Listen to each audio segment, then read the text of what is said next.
लिया चौपाल रे सब बड़ा बडेरा, सब बड़ा बडेरा वो जी सब लोग लगाया वो जी पादरिया ने सदिया वो जी।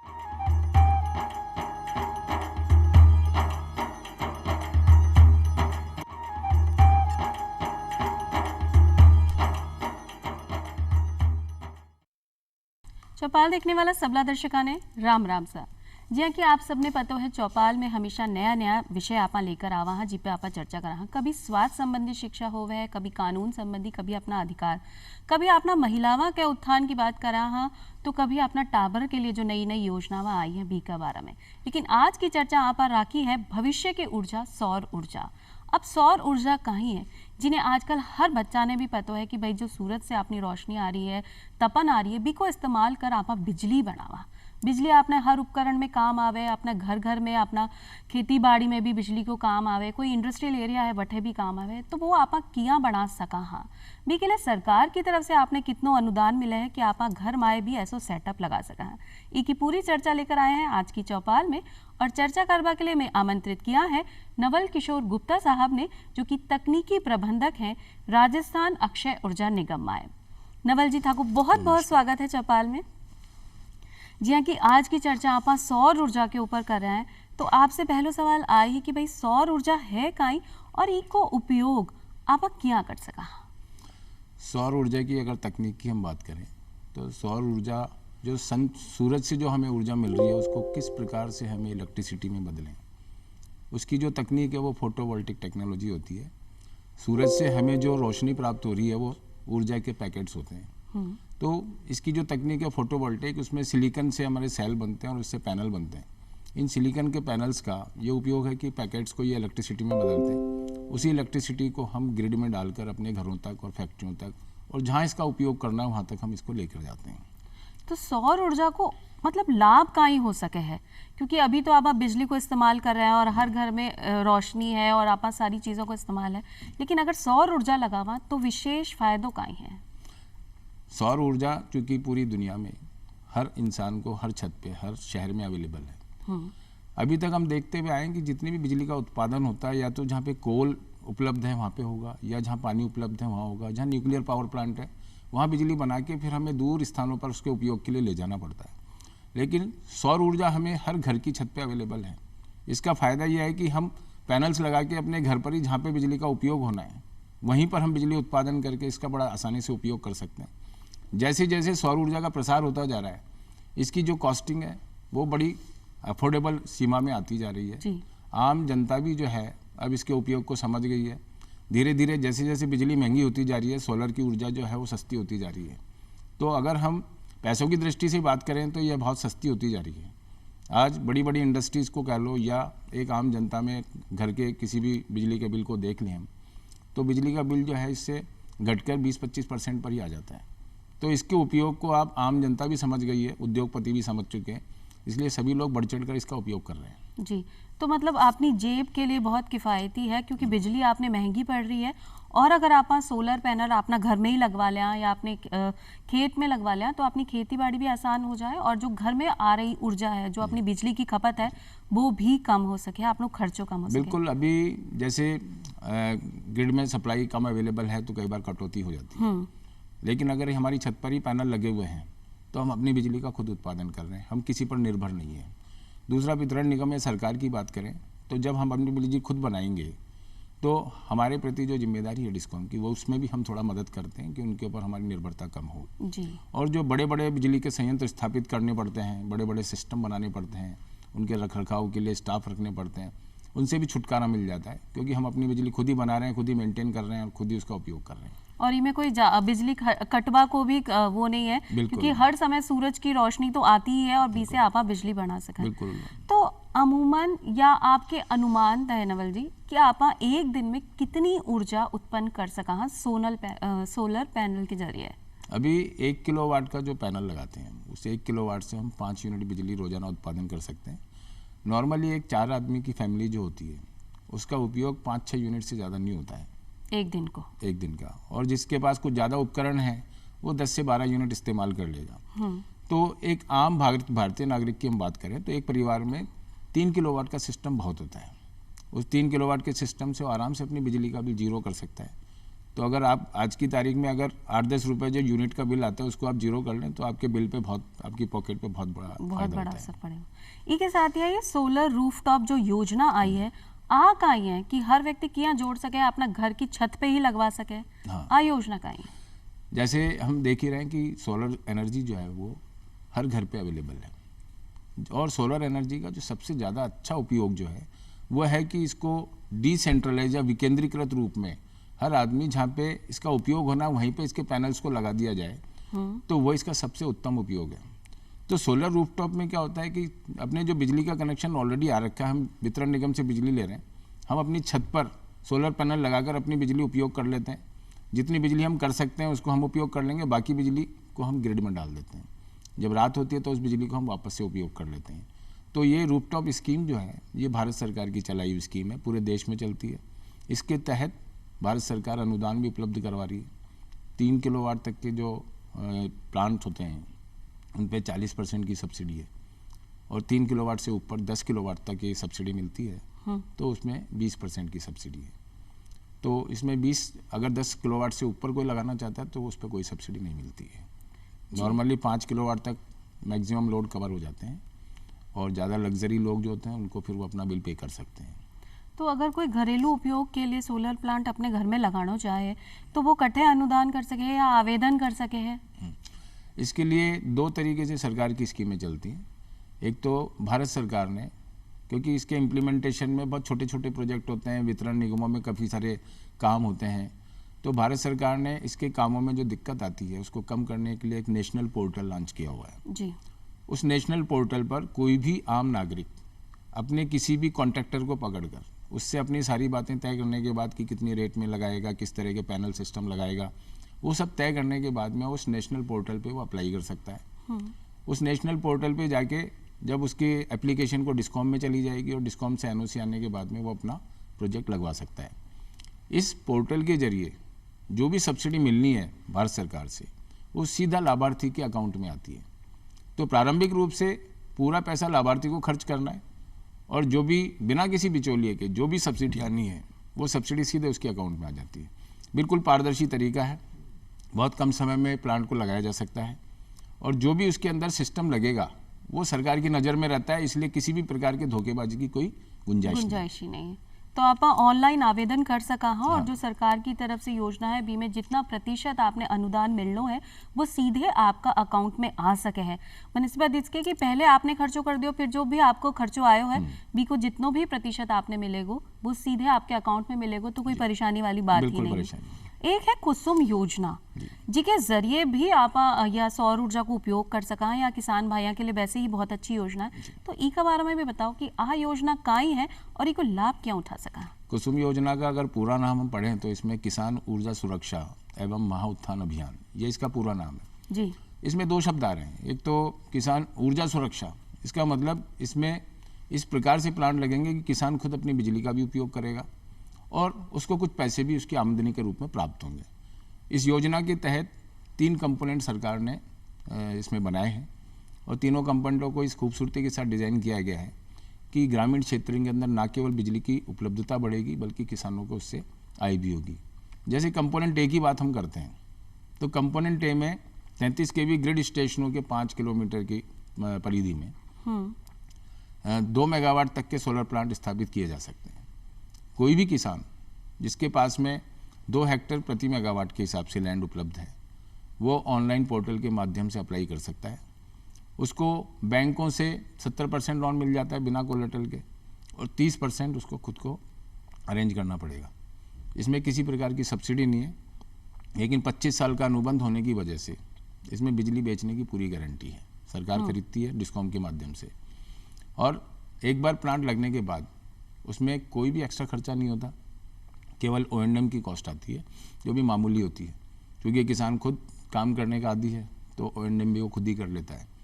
अभी हमने इस योजना में लगभग 600 मेगावाट के एग्रीमेंट किए थे, उसमें से 92 प्रोजेक्ट हम लगा चुके हैं, 121 मेगावाट। और ये स्कीम किसानों को इतनी पसंद आ रही है कि एक किसान जो आधा मेगावाट का भी प्रोजेक्ट लगाता है उसकी भी 2 करोड़ रुपए की प्रोजेक्ट की कॉस्टिंग होती है। तो बैंकों से करीब 1 करोड़ 50 लाख 1 करोड़ 60 लाख लोन मिल जाता है, बाकी खुद लगा देता है। और इसकी आय जो होती है 1 मेगावाट से 50 लाख रुपए होती है। तो एक तरीके से देखा जाए तो ये स्कीम किसानों को करोड़पति बना रही है। चौकी बात है कि भाई आप ना खेत में अगर आप सोलर पैनल लगा लिया, बीके बिजली जितनी भी बनाए बीको उत्पादन जो खपत है वो अपना खेत में अगर हो रही है, आपके काम में हो रही है तो ठीक है, नहीं तो सरकार भी आपकी बिजली खरीदे है और बी को मूल्य आपने मिल जावे है। यानी आपने 2 फायदा हो गया, खेती किसानी में भी आपका बिजली काम आ रही है और साथ ही साथ आपकी आय भी बढ़ रही है। तो ईमे जानो और सौर ऊर्जा को उपयोग करना तो किसान भाइयों के लिए एक तरह से सोना पे सुहागा को काम कर रहे हो। इसमें कंपोनेंट बी के बारे में और बताना चाहूँगा जी।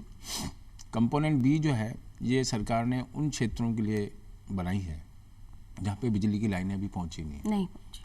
तो ऐसे किसानों को जो अभी डीजल पंप इस्तेमाल कर रहे हैं पानी निकालने के लिए, उन डीजल पंपों को हटाने के लिए सरकार ने ऐसे किसानों को 60% सब्सिडी के साथ में प्लांट देने की स्कीम निकाल रखी है।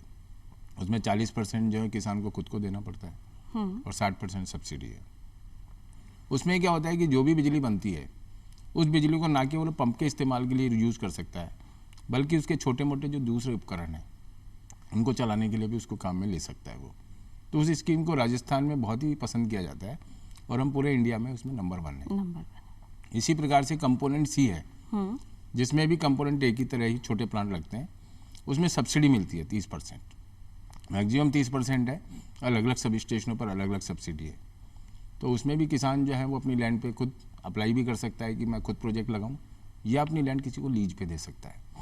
इसी के साथ में जो डेवलपर्स हैं जिनके पास ज़मीन नहीं है लेकिन पैसा है, तो डेवलपर्स वहाँ पे अप्लाई कर सकते हैं और किसान के साथ में टाई अप करके लीज पे ज़मीन लेके प्रोजेक्ट लगा सकते हैं। इस स्कीम से फ़ायदा ये है कि जैसे डिस्कॉम्स हैं, डिस्कॉम्स को लोड सेंटर्स पर ही पावर मिल रही है तो उनके जो लॉसेज है वो कम हो जाते हैं और उनकी जो कॉस्ट है वो 5.5 रुपये के आसपास आती है। तो इन प्रोजेक्ट से उनको 3.5 रुपये के अंदर अंदर बिजली मिल जाती है। तो डिस्कॉम को भी फ़ायदा हो रहा है जी। और किसानों को ज़मीन लीज पे देने के माध्यम से या प्रोजेक्ट के माध्यम से रेगुलर आमदनी होती है। फायदेमंद है। तो हर कोई किसान आई चाहेगा कि भैया कोई भी तरीका से मैं सौर ऊर्जा को उपयोग करूं, खुद भी इस्तेमाल करूं और अपना देश की सेवा में भी लगूं, क्योंकि जो बिजली को उत्पादन है वो अपनी सरकार के लिए भी बहुत ज़्यादा भारी पड़े है, क्योंकि पूरा सेटअप करनो, पूरी तैयारी करनो भी में भी खर्चा है। तो आपा अपनी जिम्मेदारी भी निभा सका। हम एक है कि जो आपा खेती बाड़ी में अगर लेवा सौर ऊर्जा को उपयोग तो किन किन चीज़ा में ले सका। अभी जैसे मैंने बताया जो कंपोनेंट बी है उसमें जो प्लांट लगता है उसमें किसानी के काम में ये सोलर प्लांट की बिजली जो है 5 महीने काम में आती है जी। बाकी के 7 महीने उस बिजली का कोई उपयोग नहीं हो पाता है। तो उसके लिए एक ऐसा उपकरण बना दिया गया है जिसमें अलग अलग पॉइंट्स होते हैं, जैसे किसी को चिलिंग प्लांट चलाना है, किसी को कटिंग मशीन चलानी है, चक्की चलानी है। इस तरह के ढेर सारे उपकरण जो हैं वो उस उपकरण से जोड़ के बिजली का उपयोग करके चलाए जा सकते हैं। और चूँकि उसमें पावर जो है कुछ स्टोरेज का भी प्रबंध होता है, तो ढाणियों में जहाँ पे ये प्लांट लगते हैं वहाँ पे उनकी लाइटिंग की व्यवस्था भी हो जाती है। तो इस स्कीम का फ़ायदा लेने के लिए आपको एक पोर्टल पे जाना पड़ता है जो हॉर्टिकल्चर डिपार्टमेंट की तरफ से चलाया जाता है। वहाँ पे प्रायोरिटी के आधार पर किसानों की एप्लीकेशंस का एंटरटेन करते हैं, उनके टारगेट्स होते हैं, उन टारगेट्स के आधार पर इनका पंपों का बंटवारा होता है। जी। तो अपना अगर राज्य की बात करें, अपना प्रदेश की बात करें, तो प्रदेश के विकास में सौर ऊर्जा क्या योगदान कर सके है? जैसे राजस्थान सोलर ऊर्जा के मामले में पूरे हिंदुस्तान में नंबर 1 है जी। सोलर ऊर्जा के लिए जो बेसिक रिक्वायरमेंट है वो है जो बंजर भूमि है। हमारे पश्चिमी राजस्थान में हम बात करें तो जैसलमेर, जोधपुर, बाड़मेर, बीकानेर, इन जगहों पर बड़ी बड़ी लैंड अवेलेबल है। सौर ऊर्जा पिछले कुछ निविदाओं के अंदर हमने देखा है कि 2 रुपये यूनिट तक बिजली की कॉस्ट आ चुकी है, जबकि जो कोयले से बिजली बनती है उसकी कॉस्ट बढ़ती जा रही है। तो हमारे राजस्थान में इतनी सस्ती बिजली जब उपलब्ध है हमें, अगर हम उस बिजली का उपयोग अपने उद्योग धंधों को बढ़ाने में करें, उद्योग इंडस्ट्रीज़ को अगर हम सस्ती बिजली अगर दे पाएँ तो निश्चित रूप से यहाँ पे रोज़गार भी बढ़ेंगे और हमारे यहाँ पे जो रॉ मटेरियल उपलब्ध है उस रॉ मटेरियल को फिनिश जो गुड्स हैं उनमें कन्वर्ट करके हम ज़्यादा से ज़्यादा रेवेन्यू बना सकते हैं। अपने जो नौजवान युवा हैं उनको हम रोज़गार की भी उपलब्ध करवा सकते हैं। तो ऐसे ढेर सारे तरीके हैं जो सौर ऊर्जा का उपयोग करके राजस्थान का चहुमुखी विकास किया जा सकता है। जी। और जहाँ कि जब या सौर ऊर्जा की बात शुरू हुई है, मतलब जी को उत्पादन शुरू हो या कोई के दिमाग में आई, तब से लेकर अब तक राजस्थान की स्थिति में क्या परिवर्तन आया है? राजस्थान की स्थिति में मैं कहूँगा कि इसमें बिल्कुल दिन और रात का परिवर्तन आ चुका है। पश्चिमी राजस्थान में जब इस सौर ऊर्जा के पहले हम बात करें तो वहाँ पे इन ज़मीनों का कोई उपयोग ही नहीं था। इसमें 1000 रुपये बीघा में भी किसी ज़मीन की कोई कॉस्ट नहीं थी। आज उस ज़मीन की इतनी वैल्यू हो गई है कि उसमें 2-2, 3-3 लाख रुपए तो उसके पर बीघा की कॉस्टिंग है। दूसरा, लीज के माध्यम से लोगों को काफ़ी सारा रेवेन्यू मिल रहा है। वहाँ पे इतनी सारी इंडस्ट्रीज आ रही हैं तो उसकी वजह से अपने लोकल लोगों को उसमें काम मिलता है। बिजली की उपलब्धता हमारे यहाँ बढ़ने से उद्योग धंधों का विकास भी हो रहा है। हम दूसरे स्टेट्स को भी पावर सप्लाई कर रहे हैं। राजस्थान में हमारे पास इतनी ज़मीन पड़ी है कि हम पूरे नॉर्थ इंडिया को सोलर ऊर्जा सप्लाई कर सकते हैं। तो हमारे देश के विकास में और रिन्यूएबल एनर्जी के जो टारगेट्स हैं उनको अगर पाना है तो उसमें राजस्थान का नंबर पहला रहेगा योगदान करने में। जी। और जो आप बात कर रहे हैं राष्ट्रीय सौर ऊर्जा मिशन की, मिशन का ही है? राष्ट्रीय सौर ऊर्जा मिशन जो है ये 2010-11 में माननीय प्रधानमंत्री श्री मनमोहन सिंह जी ने चालू किया था। उसमें क्योंकि उस समय सौर ऊर्जा काफ़ी महंगी पड़ती थी तो उस समय सब्सिडी देकर प्लांट लगाने की पहल की गई थी। और उसी मिशन के तहत जैसे जैसे सरकारें आगे बढ़ रही हैं अलग अलग प्रकार से स्कीमें बना के, जैसे रूफटॉप आ गया, कभी कुसुम आ गए, इस तरह की स्कीमों के माध्यम से इस योजना को आगे बढ़ाया जा रहा है। ग्रामीण क्षेत्र की बात तो कर ली कि अपने खेती बाड़ी में काम आ सके है, अपना और निजी उपयोग में आ सकते हैं। अगर शहरी क्षेत्र की बात करें तो ग्रामीण के मुकाबले शहरी में कितनी ज़्यादा सफलतम रेट इसकी मानी जाएगी कि सौर ऊर्जा लगावा तो आपने फ़ायदा ही है? अभी जैसे हम देखें जो वितरण निगमों के जो ज़्यादातर कंज्यूमर्स हैं, जहाँ उनका जो ज़्यादातर रेवेन्यू आता है वो शहरी क्षेत्रों से आता है। ग्रामीण क्षेत्र में या तो हम कम रेट पर बिजली सप्लाई कर रहे हैं या फ्री में दे रहे हैं किसानी कार्यों के लिए। तो शहरी क्षेत्रों में उपभोक्ताओं पे बिजली का भार बहुत है। उनके काफ़ी पॉकेट पे बिजली की बिल की मार रहती है। उस दृष्टि से देखें तो रूफटॉप के जो प्रोग्राम्स हैं वो शहरी उपभोक्ताओं के लिए बहुत ही वरदान है। अगर मान लो कोई 1000 यूनिट अगर किसी के कंजम्पशन हो रहा है और 1000 यूनिट अगर वो बिजली का बिल अपना 1000 यूनिट का बिल हो गया 8000 रुपये, अगर सोलर प्लांट लगा ले तो उसको 5-6 हज़ार रुपये कम हो जाएगा, उसको 2000-2500 रुपये का बिल आता है। कई बार तो जीरो भी हो जाता है। तो हम सोच सकते हैं अगर किसी को लाख रुपए साल की बचत होती हो तो ये उसके लिए एक वरदान की तरह ही काम कर रहा है। और लागत की अगर बात करा तो अगर एक 4 जना का परिवार में अगर सोलर प्लांट लगवाना है तो भी की लागत कितनी आएगी और उसके लिए जगह कितनी चाहिए, ये भी आपने दर्शकों ने पता हो, क्योंकि जो शहरी इलाका में लोग रह रहे हैं वो ज़्यादा से ज़्यादा सोचेगा कि भाई बिजली की जो मार है इन्हें कम करवा के लिए आप भी सोलर पैनल लगवावा।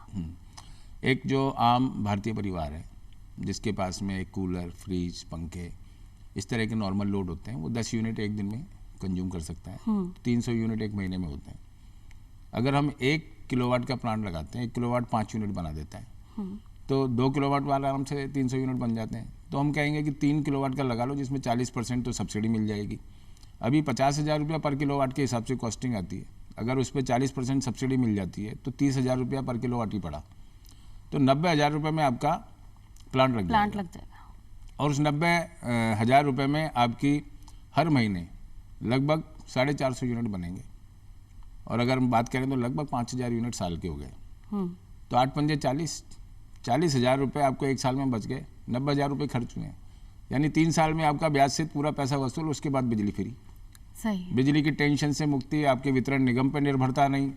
आप अगर बाद में बैटरी भी लगा लें तो वितरण निगम से लाइट लेने की जरूरत नहीं पड़ेगी आपको। तो एक तरीके से आत्मनिर्भर होते जा रहे हैं इस मामले में। जी, और बहुत ही चौकी बात है कि अगर कोई एक परिवार अपना घर की छत पे भी इन्हें लगा ले तो आपका 3 साल के अंदर अंदर जो लागत है वो पूरी तरह से निकल जाएगी और फिर आपकी बिजली एक तरह से मुफ्त ही हो जाएगी।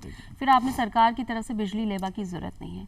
जब आप पैनल तो लगवा लिया, सारी चीज़ें कर लिया, अनुदान भी आपने मिल जाए, लेकिन इसका रख रखाव में कितनों देखभाल करनी पड़े या इसको संचालन आपा किया कर सका, ये में कोई समस्या वाली बात तो नहीं? नहीं, ये सोलर प्लांट ही एक ऐसे प्लांट है जिसमें बहुत ही कम संचालन उसकी देखभाल की ज़रूरत पड़ती है। बस ये है कि क्योंकि इसमें सारी जो बिजली बन रही है वो सनलाइट की वजह से बन रही है, तो सनलाइट पूरी तरीके से मिलती रहे इसके लिए पैनल को साफ रखना जरूरी है। सबसे बेसिक ज़रूरत तो यह है कि पैनल साफ है तो आपकी 4-5 यूनिट रोज़ 1 किलोवाट से बनेंगी। दूसरा यह है कि कभी कभार उसमें उसकी टेक्निकली उसकी हेल्थ चेकअप करवा लें अपन प्लांट का, तो उसके लिए जो टेक्नीशियंस होते हैं उनको हम सालाना O&M बेसिस पे रख लें, बीच में 15 दिन में 30 दिन में आके उसको चेक कर लें, कोई कमी बेसी हो तो सजेस्ट कर दें। तो बहुत ज़्यादा इसमें खर्चा नहीं है, एक बार जो लगा दिया उसके बाद में मुश्किल से अगर आप 500 रुपये अगर हर महीने का भी खर्च करेंगे तो उससे भी आपका काम चल जाएगा। तो हर महीने एक बार साफ सफाई की तो आवश्यकता है, जी हाँ, कि आपने बोला कि अगर जितनो ज़्यादा साफ रहेगा उतनी ज़्यादा बिजली ऊर्जा बनेगी, बना सका। हाँ। बिल्कुल। एक ये है कि नवीनीकरण होता रहे हर तकनीक में। हाँ। तो जिन लोगों ने पहले लगवा लिया, अब एक नई तकनीक आ गई, तो काई जो अपनो सेटअप पहले से लगेड़ो है, बी में भी आपा परिवर्तन करवा सका या बी के लिए दोबारा से लागत देनी पड़े? नहीं, वो अभी इस तरह की कोई योजना नहीं चलती है। अगर कोई नई चीज़ आएगी तो खरीदने के लिए अपने को दोबारा पैसा देना ही पड़ेगा। लेकिन अभी जो सोलर पैनल हम लगाते हैं इनमें 25 साल की गारंटी वारंटी होती है जी। तो जब कोई चीज़ अगर खुद ही काम कर रही है तो उसके लिए रिप्लेसमेंट की कोई ज़रूरत नहीं है। हाँ, लेकिन यह है कि अगर आप उसको कॉमर्शियली अगर आप उस प्लांट को चला रहे हो तो वहाँ पे आपको लगता है कि नई चीज़ लगाने से मेरे को और ज़्यादा आमदनी होने वाली है, तो फिर नेचुरल है कि आप कहीं से लोन लेकर उसको लगाएंगे तो आपकी आमदनी के जरिए उसको मीट आउट कर सकते हैं। जी कि अगर आप तकनीक की बात करें तो एक ही तकनीक का ही काम किया करे है, क्योंकि हर व्यक्ति अपनी छत पे लगा ले तो बी की भी कोई जिम्मेदारी है कि रोज रोज आपने इधर प्लग लगाना है, ये करना है, वो करना है, या अपने आप ही पूरा सेटअप है? ये एक बार लगाने के बाद में कोई भी इसकी वायरिंग वगैरह को कोई चेंज नहीं करना पड़ता। सेटअप लगने के बाद में जैसा मैंने बताया इसको सिर्फ सफाई की आवश्यकता है। दूसरा, क्योंकि बिजली का उपकरण है ये, तो हमें इसको बीच बीच में चेक भी करना पड़ता है, कहीं से बार बार आसपास के टेम्परेचर की वजह से कोई चीज़ अगर गड़बड़ी हो रही हो तो एक रूटीन चेकअप के दौरान वो पता चल जाती है जी। बाकी इसमें ऐसा कुछ भी नहीं है कि अगर हमने इसको रोज़ाना संभालना है। आप 7 दिन में, 15 दिन में, महीने भर में अगर आप इसको देखते रहेंगे तो आपका प्लांट एकदम बढ़िया चलता रहेगा, कोई इसमें खतरे वाली बात नहीं है। और एक सबसे बड़ी बात कि इसमें करंट की भी शायद संभावना नहीं होगी। नहीं, इसमें ऐसी कोई संभावना नहीं है। उसको तो जैसे आपने एक सही कॉन्ट्रैक्टर को चुना है तो उसकी अर्थिंग वगैरह वो सारी चीज़ें पहले से ढंग से प्लान कर देगा, तो इसमें ऐसा कोई भी रिस्क नहीं आता। क्योंकि अगर शहरी क्षेत्र की बात करा और आपने छत पर ही लगावा की बात है तो हर घर में छोटा छोटा टाबर हो गए हैं, वो गलती से अगर हाथ लगा दे तो ये भी है कि भाई डर के मारे कि कोई नहीं लगवावे, नहीं, ऐसी भी परेशानी नहीं। उसमें एक्चुअली आजकल तो हम वैसे भी नॉर्मल वायरिंग कराते हैं, तो उसमें हम कॉन्ड्यूट वगैरह डलवाते हैं और जहाँ से भी वायर ओपन नज़र आते हैं उसको हम पहले से पैक करवा के रखते हैं। तो सावधानी के नाम पे सिर्फ आपने साफ सफाई की जिम्मेदारी लेनी है कि समय समय पर इसकी रखरखाव हो जाए और आप हर महीने अगर दिखा भी लिया तो कोई परेशानी नहीं है, और 3 साल के अंदर जो आपकी लागत है वो भी निकल सके है। तो भाई अनुदान की बात आ गई, आवेदन की बात आई कि आप ऑनलाइन आवेदन कर सका। इमें कहीं इनकम टैक्स को भी कुछ है कि जो मतलब जिनकी ज़्यादा आमदनी है वो इमें नहीं आवेदन कर सकें, ऐसा भी? नहीं, ये हर गरीब और अमीर सबके लिए खुला हुआ है। एक आम, अब तो ये जो सोलर प्लांट है ये आम उपयोग की वस्तु हो गई जी। आने वाला समय ऐसा होगा कि आप किसी भी इलेक्ट्रिसिटी वाली दुकान से पैनल खरीदो और वो एक इलेक्ट्रिशियन को भेज देगा, लगवा देगा। जैसे टीवी खरीद के लाते हैं, फ्रिज खरीद के लाते हैं, वैसे खरीद के आप लगवा सकते हैं। धीरे धीरे इसको इतना सिंपल बनाया जा रहा है कि इसमें बहुत बड़ी एजेंसियों का इन्वॉल्वमेंट ना रखते हुए आदमी खुद ही खरीद के लगा ले। जैसे अपना घर में कम बिजली खपत होवे है या खेती बाड़ी में भी कम ही होवे, लेकिन जो इंडस्ट्रियल एरिया है बट है सबसे ज़्यादा बिजली खपत होवे है, तो सरकार की तरफ से कोई ज़्यादा प्रोत्साहन या अनुदान राशि बटे दी जावे है कि इंडस्ट्रियल जो भी लोग हैं वो ज़्यादा से ज़्यादा सोलर पैनल को इस्तेमाल करें? एक्चुअली जब शुरू में ये कॉस्टिंग ज़्यादा थी सोलर प्लांटों की, उस समय सरकार देती थी, कॉमर्शियल वालों को भी सब्सिडी मिली थी। लेकिन अब कॉमर्शियल वालों के लिए इसका उपयोग समझ में आ गया उन लोगों को। अब इनको 2 रुपये 3 रुपये में बिजली पड़ती है, तो इनको अब किसी अनुदान की आवश्यकता नहीं है। अब तो बस ये है कि अगर उनको परमिशन मिल जाए भी आप अपने उपयोग की बिजली खुद पूरी बना सकते हैं, तो वो तो किसी से अनुदान मांगने भी नहीं जाएंगे, वो खुद ही लगा लेंगे। तो अब ये उस मार्केट मोड में आ चुकी है पूरी स्कीम। सोलर प्लांट जो है वो इतने सस्ते हो गए हैं कि उसके लिए अब सरकार की तरफ मुँह देखना इंडस्ट्री वालों के लिए तो कोई ज़रूरत नहीं है उसकी। जी। तो आप विश्वसनीयता की बात है कि अगर आप सौर ऊर्जा को उपयोग कर रहे हैं और सरकार की तरफ से अनुदान लेकर कर रहे हैं तो आपको फ़ायदो ही फ़ायदो है। कहीं ई का कोई दुष्प्रभाव भी है, क्योंकि मानव जीवन है, हर चीज़ से कुछ ना कुछ आपने परेशानी हो सके। जहाँ कि आप दवाइयाँ लेवा तो आपने शरीर ने नुकसान कर है, बिजली को उपयोग कर रहे हैं तो कर है, तो कहीं सौर ऊर्जा को उपयोग भी आपने शारीरिक या मानसिक रूप से कहीं परेशानी दे सके? नहीं, अभी सौर प्लांटों के लगने से तो ऐसी कोई परेशानी नहीं है, लेकिन जब इतने सारे ढेर सारे प्लांट पैनल्स लग जाएंगे, अब चूंकि इसमें सिलिकॉन यूज होता है, कल जब इनकी लाइफ पूरी हो जाएगी और हम इनको हटा के इनको डिस्पोज करना चाहेंगे एज ए स्क्रैप, तब उस समय इनके डिस्पोजल के लिए अभी कोई बहुत बड़ी योजनाएं नहीं आई हैं, लेकिन रिसाइकलिंग और इसके ऊपर काफ़ी रिसर्च चल रही है। जैसे जैसे लोगों को कॉमर्शियली ये वायबल नज़र आएगा तो उसके भी सॉल्यूशन हो जाएंगे। फिलहाल अभी ये समस्या है नहीं। तो जब सोलर पैनल की उम्र खत्म है तो उसके बाद की तैयारी चल रही है? चल रही है तैयारी, पूरी दुनिया में चल रही है, बहुत रिसर्च हो रही है, बड़ी कंपनियां जो हैं वो अपना पैसा लगा के इस पर रिसर्च कर रही हैं। और जब आ वक्त आएगा तब काम भी सॉल्यूशन भी आ आसानी जाएगा। बिल्कुल बिल्कुल। नवल जी, जो आपने आज जानकारी दी अपना सौर ऊर्जा का उपयोग के लिए और सरकार की तरफ से कौन सी योजना चल रही है, अपना किसान भाई क्या इको लाभ उठा सकें बी के लिए थाने धन्यवाद देना चाहा। और आज मैं चाला हाँ फिर मिलांगा एक नई जानकारी के साथ, तब तक के लिए राम राम सा।